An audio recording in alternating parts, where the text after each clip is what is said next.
Il fait encore nuit sur Paris. L'île de la Cité s'éveille doucement. La silhouette de Notre-Dame se dresse dans l'obscurité.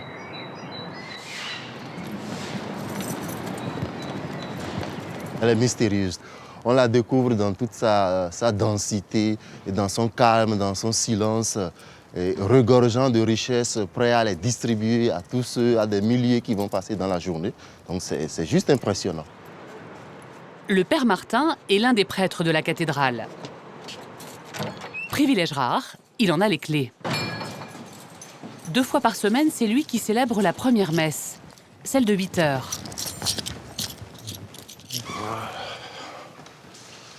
Donc, ici, j'ai mon petit placard. Là, il n'est pas question d'être en retard, quoi. Vous êtes toujours un peu minuté. Ah oui, ah oui. Il ne faut pas mettre les gens en retard. Surtout que ceux qui viennent à la messe du matin, ce sont habituellement des fonctionnaires qui doivent commencer à 9 heures, quoi. Donc, il ne faut pas traîner, il ne faut pas les mettre en retard. Mais ce n'est pas pour autant qu'on fait une messe à la va-vite. Non, on a tout le temps de mettre tous les ingrédients nécessaires. Le Seigneur soit avec vous. Évangile de Jésus. Chaque matin, une petite communauté de croyants se retrouve pour un moment de prière avant de partir au travail. Une cérémonie qui permet à chacun de se préparer à sa journée. Le corps du Christ. Vanina Pierry fait partie de ces fidèles. C'est une atmosphère particulière parce que nous sommes peu nombreux. Vous avez l'impression que c'est un peu votre paroisse de village? On est dans le recueillement, bien sûr, encore plus, puisqu'on est moins nombreux. Mais une paroisse de village un peu grande quand même. Le soleil se lève sur l'île de la Cité.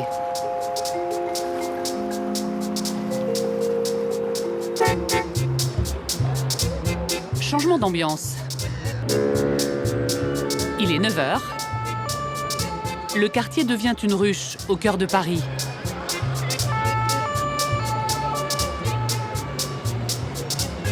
Ce petit bout de terre qui a vu naître Lutèce conserve de son passé tous les symboles du pouvoir. Face à Notre-Dame, la préfecture de police et ses 4500 fonctionnaires. À côté, le mythique 36 quai des Orfèvres, siège de la police judiciaire. Il y a aussi l'Hôtel-Dieu, le plus ancien hôpital de la capitale. Et enfin, le palais de justice, avec ses 24 000 avocats, comme Vanina.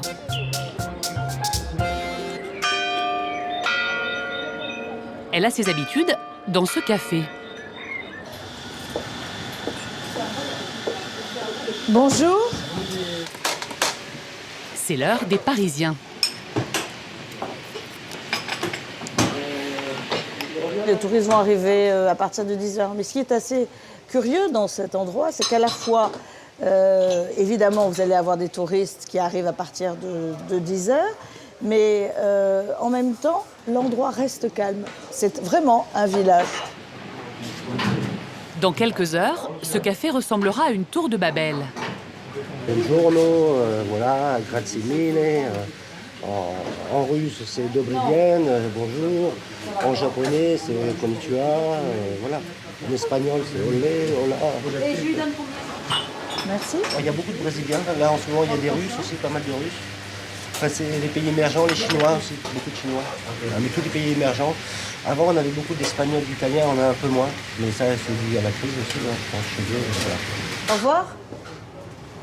Pour être au plus près de son travail, Vanina s'est installée sur l'île, dans cette rue qui longe Notre-Dame.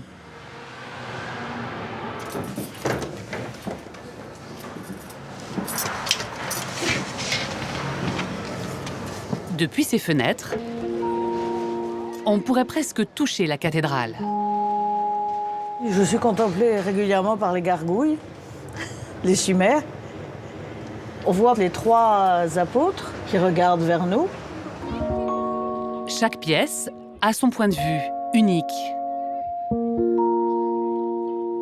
On peut rêver, parce que quand on voit ces volutes, ces dentelles, ces vitraux, c'est la beauté à l'état pur. Et en plus, vous avez l'élévation vers Dieu. Donc moi, ça me plaît. Allez, viens parce que je vais être en retard. Pour Alexandra, la fille de Vanina, c'est bientôt l'heure de partir au collège. Allez, hop, On est parti. Mais avant, elle s'offre une balade insolite sur le parvis de Notre-Dame. Tais-toi.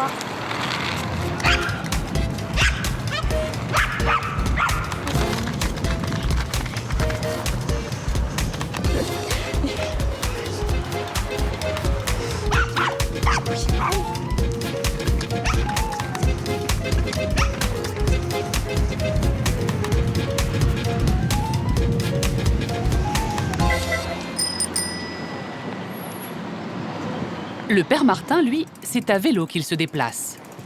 Originaire du Bénin, il est arrivé à Notre-Dame il y a 3 ans grâce à un programme d'échange. Cette opportunité lui ouvre les portes de la capitale. Ce matin, il se rend rive gauche. C'est ici qu'il étudie. Voici son université, Panthéon-Assas. C'est comme ma deuxième vie parce que à Notre-Dame, j'ai fait en tant que prêtre et là je viens en tant qu'étudiant. Ce qui ne met pas en parenthèse ma vie de prêtre bien sûr parce que partout où je suis, fondamentalement, je suis prêtre d'abord avant d'être autre chose. Et c'est un bonheur? Mais c'est un plaisir de toute façon. Martin s'est lancé un défi, passer une thèse en droit privé. Pour cela, il s'accroche. Et dans l'amphithéâtre, c'est un étudiant comme les autres. Salut pauvre, tu vas bien? Où est-ce que tu as mis ton ami? Bon, je commence pas à m'habituer parce que la première année c'était un peu plus difficile de quitter les aubes et les chasubles et de se retrouver à la fac. Mais maintenant je commence pas à m'y faire quoi, ça va. T'as des copains ici? Ben oui, et des copines aussi. J'ai Pope. Et puis il y a plein de copains, ils ne sont pas encore là. D'ici quelques années, son diplôme en poche, il veut devenir professeur de droit dans son diocèse, au Bénin. Après les cours, il est de retour à Notre-Dame. Comme tous les mercredis à midi, Martin a rendez-vous au presbytère. Ici, au pied des tours, il a le privilège de bénéficier d'une cantine exceptionnelle. Et la table a bonne réputation. Ça va? Ça va bien. Ok, ça sent bon ici, là, comme d'habitude. Alzira, c'est notre cuisinière. Elle fait tellement bien la cuisine que tout le monde est toujours pressé de venir manger. L'apéritif est l'occasion d'un moment de détente. Je ne l'ouvrirai pas, cette boîte. Je ne l'ouvrirai pas, cette boîte. Eh bien si, justement, tiens où? Moi, j'ouvre les boîtes et pas les bouteilles. Je constate que les boîtes à chocolat, tu sais toujours les ouvrir, c'est pas... Ah bon? On prend l'apéritif tous les mercredis et tous les dimanches. 2 fois. C'est pas trop. On est bien ensemble, de fait, chacun avec son tempérament.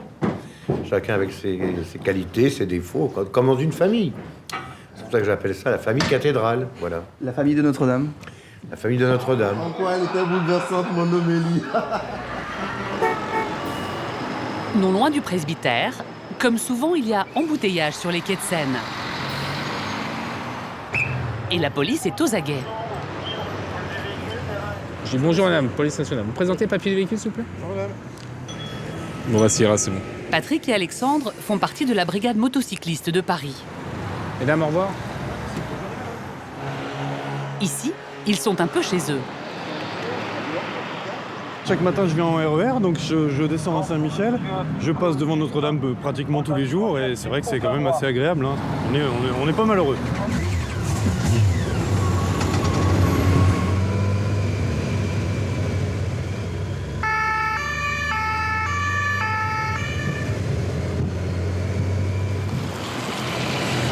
Aujourd'hui, Patrick et Alexandre patrouillent aux abords de la cathédrale. Et ici, on les prend parfois pour des guides touristiques. Here. Ok. You cross, Hôtel de Ville. And you behind Hôtel de Ville, Marais. Merci, merci. This direction. Dès qu'on a arrêté, ils viennent nous voir aussi bien pour pouvoir discuter avec nous que pour demander un renseignement comme le touriste vient de faire. Donc, you speak well English? A little.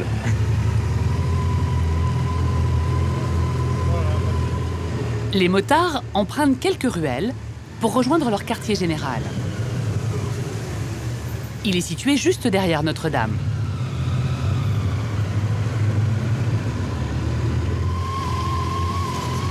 Depuis 1945, ce garage abrite tous les motards de Paris. 275 policiers, 166 motos.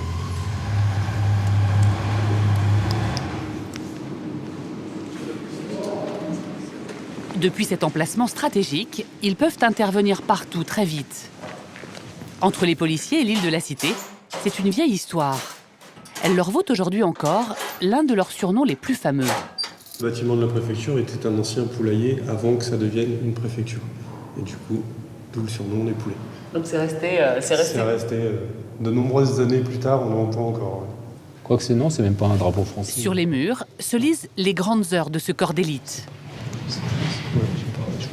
Mais ce qui attire les curieux se trouve au fond du garage.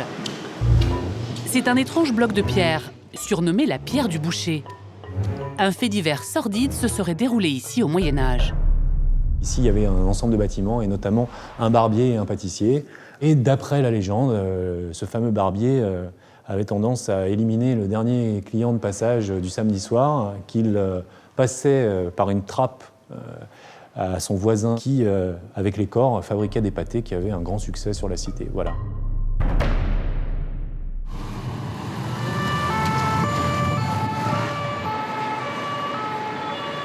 À quelques rues du garage des motards, dans le tumulte de l'île, se niche un havre de paix. C'est le marché aux fleurs. Depuis 1808, on vend ici des plantes du monde entier. On y retrouve Vanina. Il y a beaucoup de minérales puisqu'on a la préfecture, on a le palais de justice, on a évidemment la cathédrale Notre-Dame et en plus on a cette oasis de verdure qui vient tempérer. Bonjour Lionel, tu te caches? C'est chez Lionel Viviani qu'elle a ses habitudes. De nettoyer mes fleurettes. Ça va? Et toi? Ça va. Alors? Dis-moi, je me posais la question pour mes oliviers qui sont sur le balcon là. T'arroses pas, tu couvres éventuellement s'il fait très très froid, mais c'est tout. Bon. Ce que je te propose, c'est... Lionel s'est installé ici il y a 3 ans. Une opportunité rare, car les places sont très convoitées. Ça, c'est que de la fleur. C'est très beau. C'est fantastique de travailler dans un endroit comme celui-ci. C'est juste absolument fantastique. On fait partie des monuments, on fait partie de l'histoire. Enfin, moi, je le sens comme ça. Ouais, d'une tradition, de quelque chose qui existe depuis la nuit des temps. Et donc, on fait partie des murs, hein, on fait partie de ça, de l'histoire. On est un peu fiers de tout ça, quand même. J'ai un truc très bien. C'est une plante absolument magnifique. Tu vas adorer. C'est coloré et tout, c'est super beau. Lionel est connu ici pour une de ses spécialités. Voilà, ça sont les poinsettias. Les poinsettias, appelés aussi étoiles de Noël. Des petits comme ça, un peu mouchetés, chamarrés. Tu vois, quand ils font ça, il faudra que tu les arroses. Là, j'aime beaucoup ce coloris subtil. Je te montre celui-là, je vais te montrer celui-là si tu veux. Sans te commander? Non, mais tu me commandes pas. C'était le plus haut, tu as compris. Hein. C'est avec plaisir. Oui, c'était celui qui était le plus difficile d'accès. Voilà, je te fais un emballage. Les poinsettias viendront orner les fenêtres de Vanina face à Notre-Dame. Et puis, je te dis à bientôt. Je viens, je pense, en fin de semaine. Hein? Ça marche. D'accord? Ok. Au revoir. Ouais, rentre bien.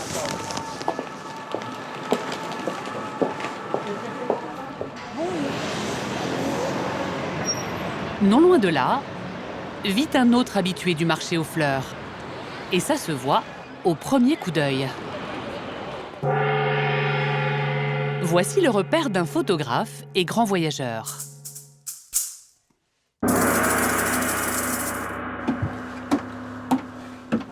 À l'étage de son appartement, Bernard Herrmann a créé une petite merveille.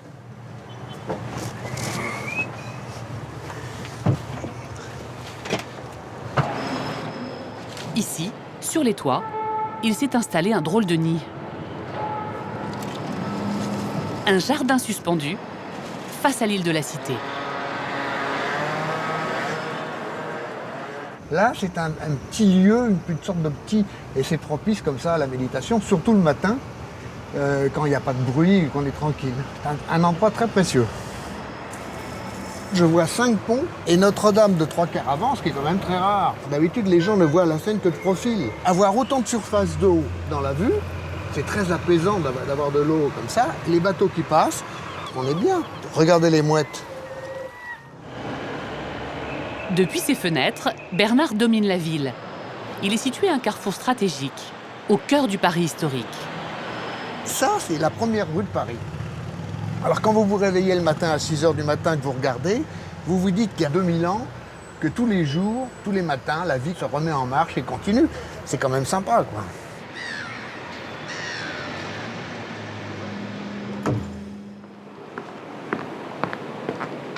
Au même moment, dans la cathédrale, un homme s'active.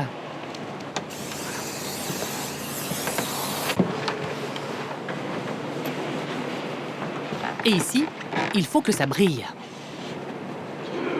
Cette partie est quand même le partie sacrée de la cathédrale, le cœur de la cathédrale, donc il est préservé. Il n'est pas accessible au public et ça fait partie de l'entretien, de la beauté du lieu. C'est tellement beau qu'il faut aussi en prendre soin, bien sûr. Le métier de Fabrice, sacristain. Il est laïque et travaille dans les coulisses. Salut Jean-Oscar. Bonjour. Tu vas bien? Avec Jean-Oscar, ils sont chargés de l'organisation des messes. Ils préparent tous les objets liturgiques nécessaires aux offices.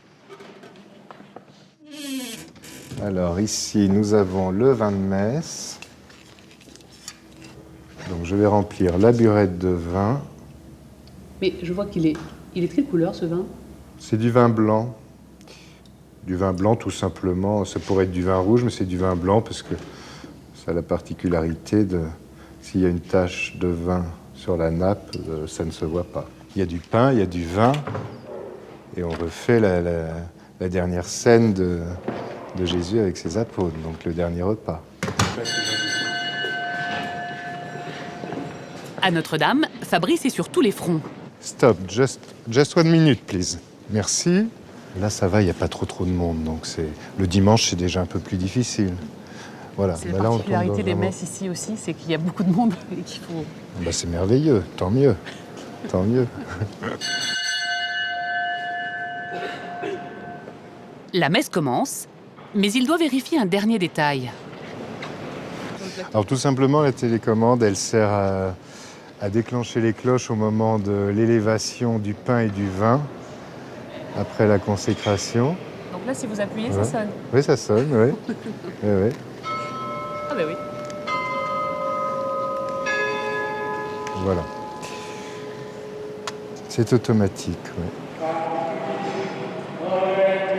Avec 5 offices quotidiens et 60 salariés, Notre-Dame fonctionne comme une petite PME. Le patron, c'est lui, Monseigneur Jacquin, recteur et archiprêtre. Bon, alors, Jean-Oscar. Ah, bonjour. Monseigneur. Ça va bien? Ici, il est partout Nathanaël, tu vas bien? et veille à chaque détail. La crosse de Monseigneur Paulien, Oui, c'est ça. vous l'avez astiquée? Oui, j'ai nettoyé. Ça, c'est pour l'enterrement de Monseigneur Paulien, samedi matin à 10h. Moi, ce que j'essaye de faire quand même, c'est d'essayer d'ouvrir les portes. Ça fait à peu près 10 ans que je suis là. Que cette cathédrale soit accueillante, avec les employés, les bénévoles, les chapelains, qu'on accueille toujours et encore, qu'on s'use à accueillir, dans toutes les langues, dans toutes les situations, du matin au soir et du soir au matin. C'est ouvert tous les jours ici, de l'année. C'est Notre-Dame de Paris. Donc dès le début, c'est quelqu'un qui appartient à la personne qui prononce le nom, Notre-Dame. C'est sa dame, la dame de tout le monde.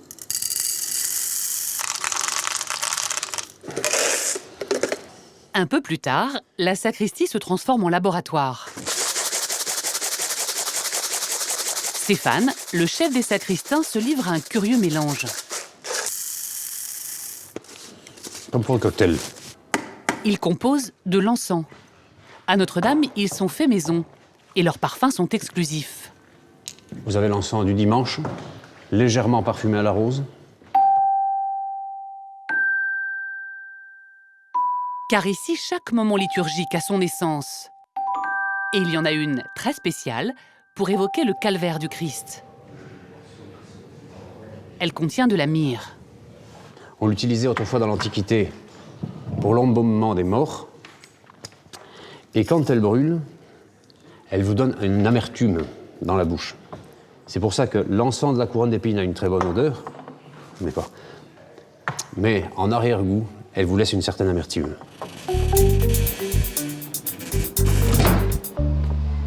Une fois par mois, Jean-Oscar le sacristain part pour une mission un peu particulière. Avec sa grande valise, il se rend au couvent des Sœurs de la Visitation.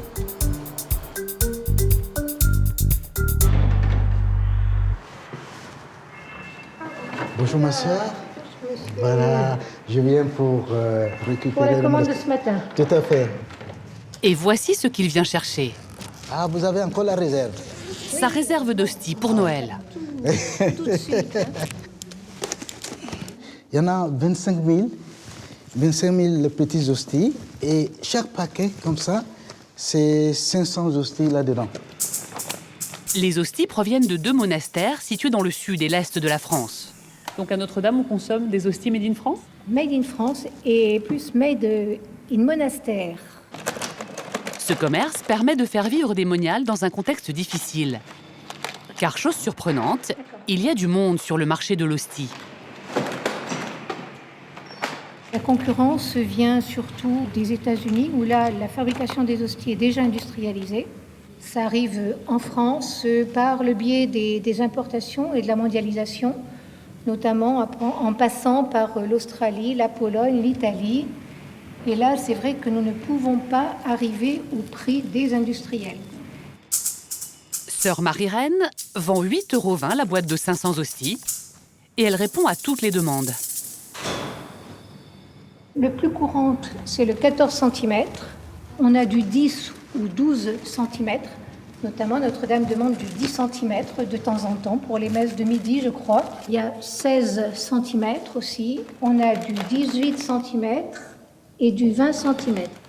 Et les brunes sont beaucoup plus cuites, un petit peu plus épaisses. Elles sont beaucoup plus craquantes, mais elles sont plus fragiles parce qu'elles font beaucoup plus de miettes. Les 2 derniers. Très bien, merci. Sinon, vous n'aurez pas le compte à l'arrivée. Grâce à cette réserve, Jean-Oscar va pouvoir faire face aux fêtes de fin d'année. À très bientôt, ma sœur.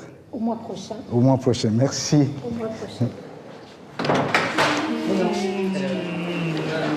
Retour dans la cathédrale. S'il vous plaît, installez-vous déjà pour qu'on voit Au comment on se pupitre, dispose. Lionel Sceau, le chef de chœur de la maîtrise, la chorale de Notre-Dame. Toi, tu vas être où? Donc là, on va faire le chant d'entrée. Et on va faire, pour commencer, le premier chant d'entrée de la messe de 20h, c'est-à-dire à Adeste Fideles.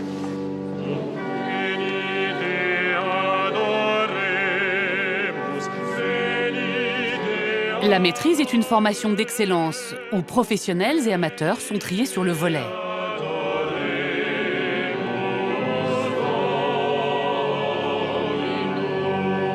C'est pas mal du tout. Tenez vraiment la blanche pointée de manière beaucoup plus volontaire, parce que là, vous avez la moitié qui lâche. Venite adoremus Dominum, le dernier, s'il vous plaît.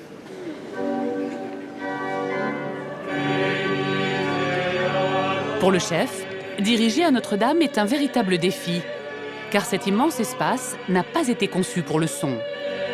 Pendant des siècles, seul le chœur accueillait des chanteurs au service des chanoines.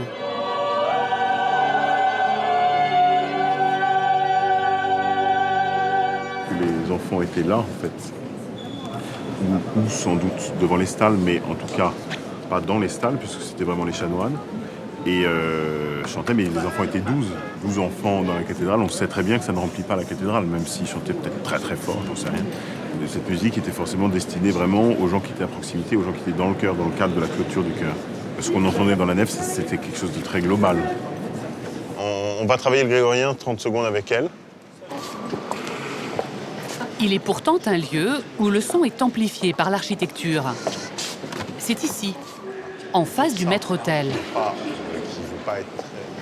Ici, c'est fait vraiment, je pense, pour qu'on puisse entendre dans toute la cathédrale le texte. On n'entendra pas très fort, mais on le comprend. Et comme c'était l'endroit du célébrant, c'était fait pour que le peu de choses que le célébrant disait à voix haute puissent être entendues.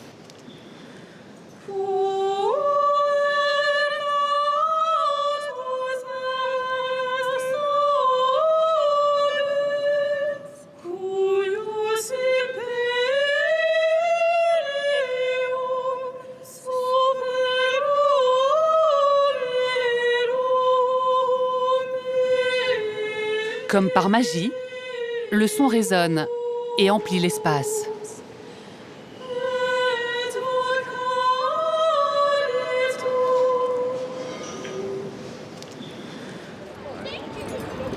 Fin de journée pour le Père Martin.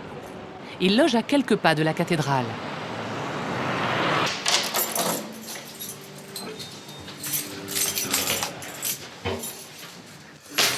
c'est le Saint des Saints. Lui aussi peut se vanter de posséder un tout petit morceau du monument. Attendez, je vais ouvrir. Vous voyez. Donc, allez, par là. La tour, là. Quand je me couche dans mon lit, je contemple le sommet d'une tour, là, et je dors sur cette dernière image. Et le matin, quand j'ouvre les yeux, voilà, j'ai la tour aussi. Bien sûr. Je n'avais jamais pensé que je viendrais habiter au cœur de Paris, à Notre-Dame de Surcroît. Non. Comme habituellement, je n'ai pas de grands rêves, je n'ai jamais rêvé de ça. Là, je vais voir mes emails. Aujourd'hui, à 37 ans, il savoure sa chance, mais garde dans son cœur son Bénin natal.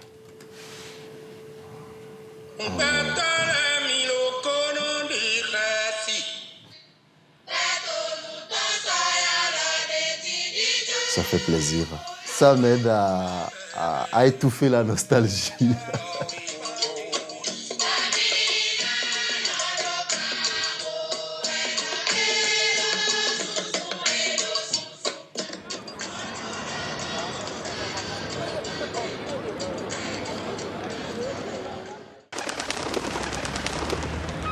Dans la nuit, un incident a eu lieu à Notre-Dame. La grille est une nouvelle fois forcée.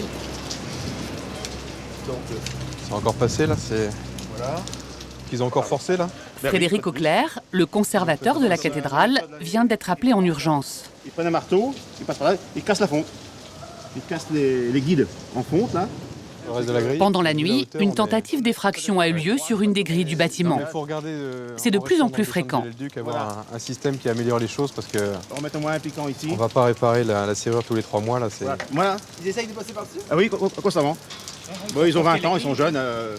Ils sautent, ils passent dessus, ils forcent, ils ouvrent, ils cassent tout. On est dans un quartier relativement surveillé, mais effectivement, il suffit que les gens soient un peu éméchés le soir et on se met à avoir des comportements qui réellement sont pas drôles.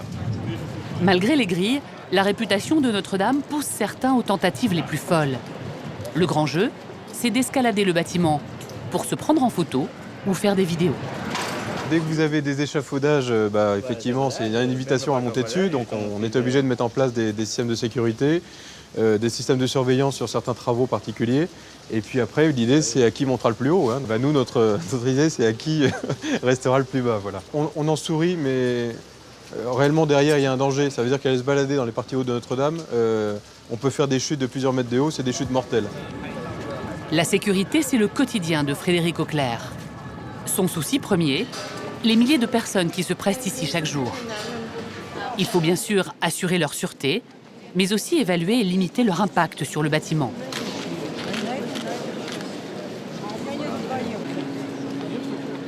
« 14 millions de personnes qui expirent dans un monument, ça fait beaucoup de dioxyde de carbone. Ça, couplé aux bougies, à l'ensemble des cierges, peut potentiellement être une source de désordre. Là, on voit bien des phénomènes d'encrassement. Plus on monte en altitude et plus l'encrassement est marqué, puisqu'on a aussi une notion de gaz qui s'élève. Donc on voit bien la noirceur des voûtes, et ça s'accentue. Donc tout ça nécessite surveillance. Pour l'instant, le budget ne permet pas un nettoyage des voûtes. Et surtout, il y a d'autres urgences. Cet immense bâtiment demande en effet des soins et une surveillance de chaque instant. Plusieurs fois par mois, le conservateur effectue une tournée de contrôle des points stratégiques de la cathédrale. On est dans les parties qui permettent d'accéder aux charpentes et aux couvertures. Donc c'est une promenade qu'on fait quand même régulièrement. Aujourd'hui, au fond des combles du bâtiment, un bruit étrange se fait entendre.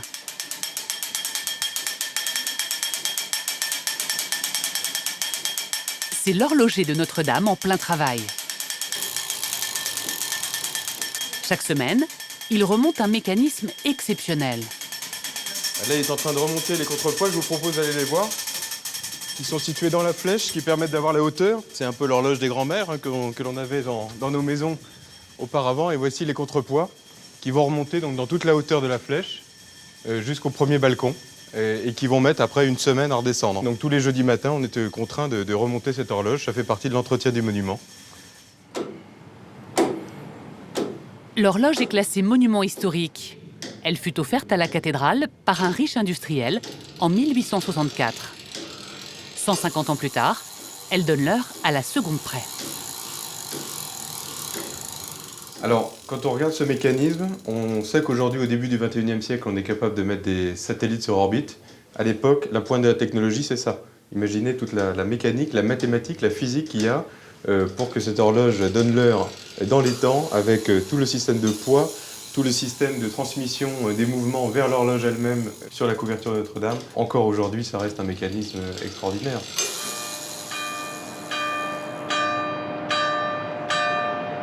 Grâce à cette précision, c'est tout le quartier qui vit à l'heure de Notre-Dame.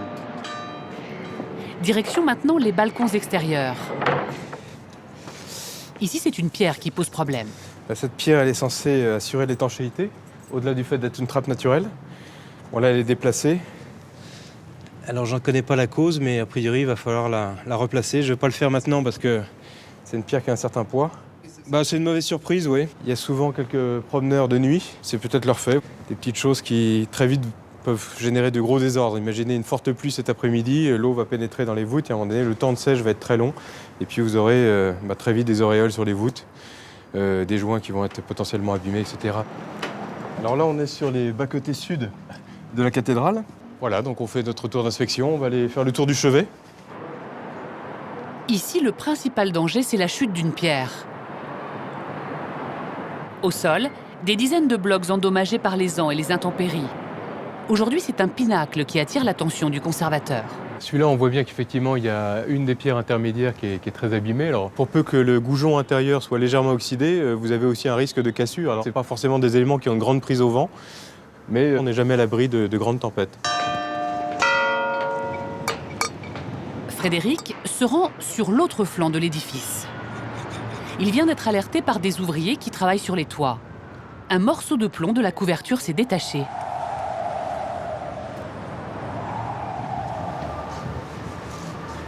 Monsieur Horatio, alors vous avez trouvé la fuite. Il n'y a plus de morceaux qui vont tomber là. Il a claqué le plomb. Avec les précipitations de l'hiver, une poche d'eau s'est formée et a fait éclater une partie de la couverture.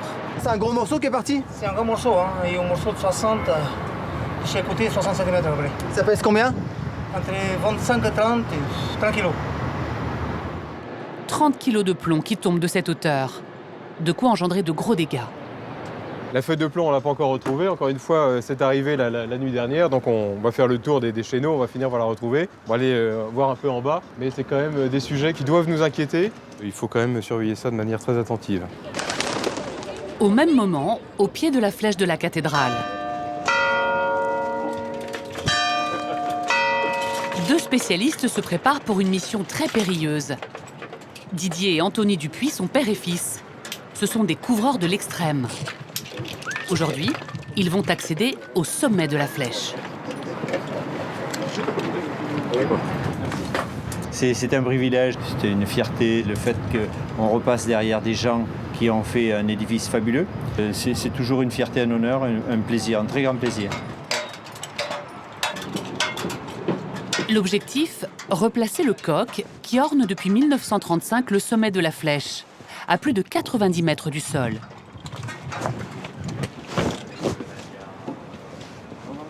Et là, c'est vrai que c'est quand même assez petit. Hein. Ben, on fermera après. C'est par une minuscule trappe qu'ils accèdent à l'extérieur. Ouais, mais déjà, on va voir si là, c'est stable.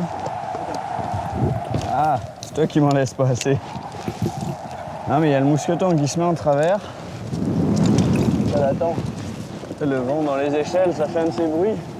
Le vent s'est levé, ce qui complique leur tâche.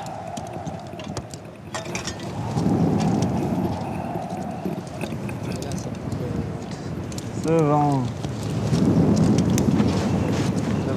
Un vent terrible, là.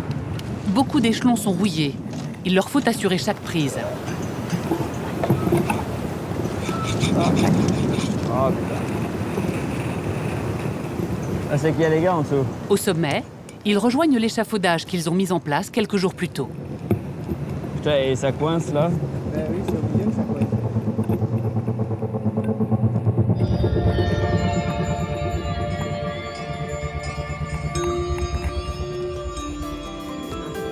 La vue est superbe. On voit tout Paris, il n'y a pas de brouillard, il y a un temps très clair, il y a un jeu d'ombre avec les nuages. C'est sublime. Ça fait beaucoup de vent.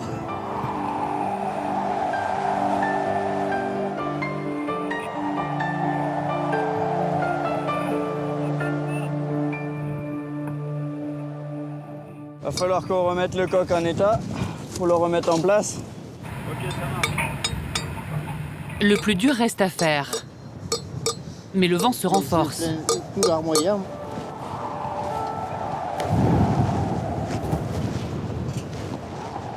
Pas. Ça bouge quand même beaucoup là-haut. Hein. Et ça me plaît pas du tout. Non, on le mettra plus tard. Hein. Non, ça va être impossible de le lever là. Ouais, donc en fait, il y a beaucoup trop de vent pour pouvoir monter le coq. Et là, il faudrait le porter à bout de bras en plein vent et ça va pas être faisable. Donc il faudra qu'on attende demain en espérant que le temps soit meilleur, quoi.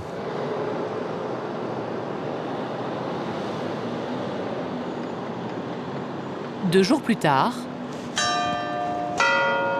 le vent s'est calmé et le coq a retrouvé sa place.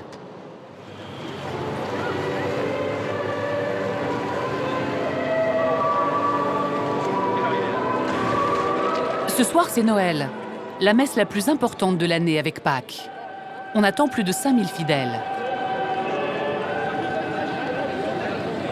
Depuis son appartement, Vanina est aux premières loges.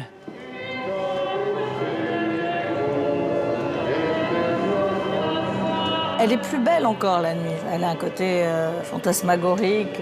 Il y a une magie qui se dégage évidemment du lieu, surtout au fait comme Noël, comme Pâques. Il y a une effervescence dans les rues. Vanina ne raterait cette célébration pour rien au monde. Mais ce soir, les places sont chères. Car il y a foule. La messe de minuit commence dans un quart d'heure. En coulisses, c'est l'effervescence. Et il y a un petit problème. Oui, on n'a plus d'hosties dans les deux tiroirs. Là, il n'y en a plus. Là non plus, c'est vide. Ah, d'accord. Là, c'est complètement Donc vide. j'emmène ça ici. À ce moment-là, je vais aller chercher dans la réserve. Le père du Confoville, vous l'avez vu? Non, pas encore. Heureusement, Jean-Oscar a tout prévu. Ça, c'est ma réserve secrète.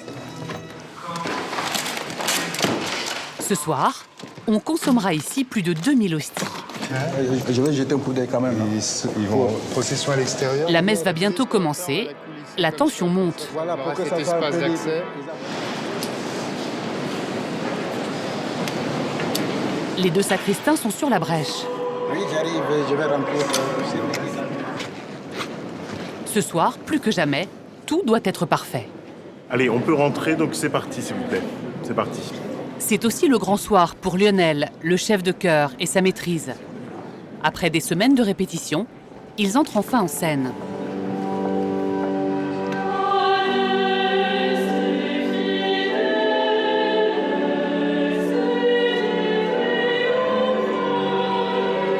Plutôt intimidant pour ces tout jeunes chanteurs.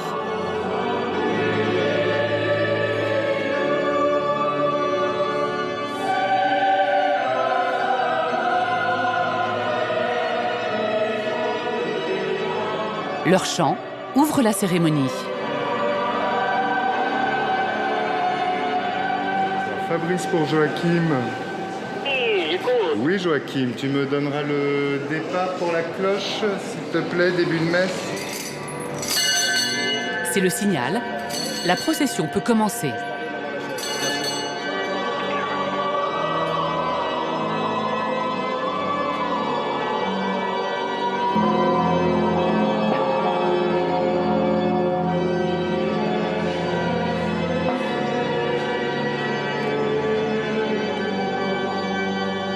Vanina a trouvé une place au premier rang.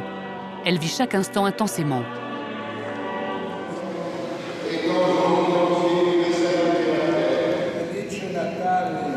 quand on le dit dans toutes les langues. Chantons tous en avalement. Et que Dieu Tout-Puissant nous fasse miséricorde. Mission accomplie pour Fabrice et Jean-Oscar. C'est beau, c'est très beau. Ils profitent du moment un peu à l'écart.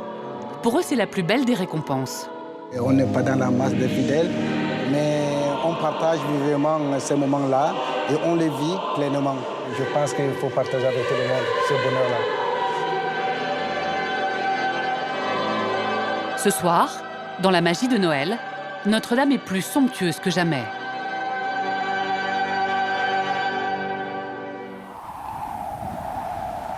Quelques jours après les fêtes, la neige s'est invitée sur Paris. Le long de la Seine, au pont de l'Alma, l'embarcadère des bateaux-mouches a des airs de Grand Nord.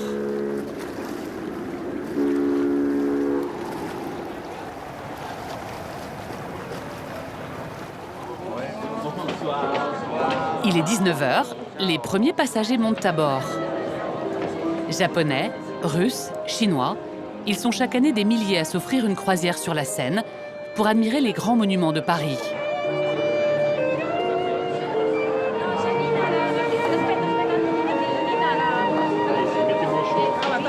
Bruno Gambier, le capitaine, navigue sur le fleuve depuis plus de 20 ans. C'est parti, on y va. Ce soir, il faudra être particulièrement vigilant. Ça fait plus d'un mois qu'on est en période de crue et la Seine peut varier de 30-40 cm en 24 heures, donc c'est une période délicate. Il y a énormément de vagues, énormément de courants, donc il faut se concentrer dans les centres du pont. La partie la plus difficile, on va la passer tout à l'heure, c'est le bras de la Monnaie. Là, c'est très rétréci et on a le pont neuf qui est à l'entrée du bras qui fait 13,70 m de large. Donc il faut bien viser le milieu.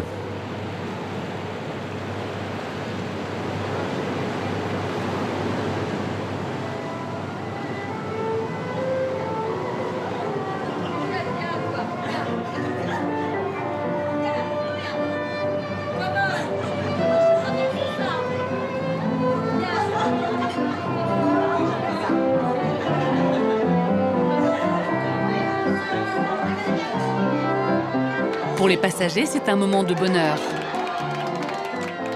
Mais ce qu'ils attendent tous, c'est l'arrivée sur l'île de la Cité. Et bien sûr, la cathédrale.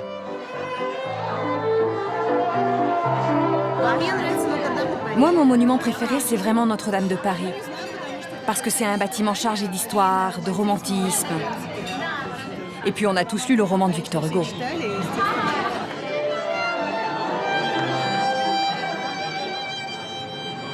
C'est ici que la Seine se divise. Le bateau emprunte le fameux bras de la Monnaie, tant redouté par le capitaine. Il se prépare à franchir le pont neuf.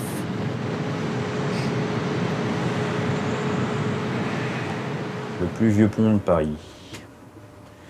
Et le pont le plus étroit aussi. Il faut bien viser le milieu.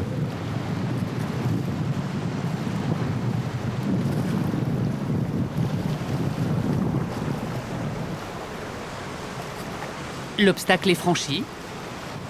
Encore quelques centaines de mètres. Et voici le clou du voyage.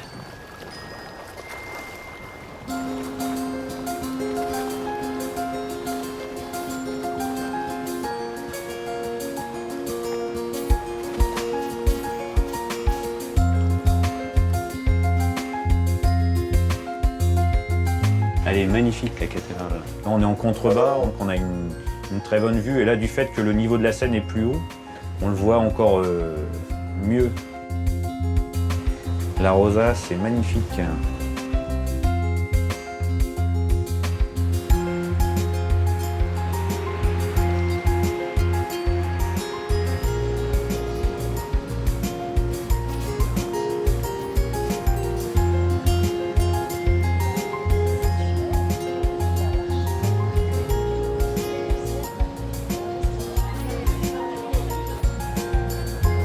Plus impressionnante que jamais, Notre-Dame se dresse dans la nuit. Elle est le phare de cette île unique qui a vu naître Paris.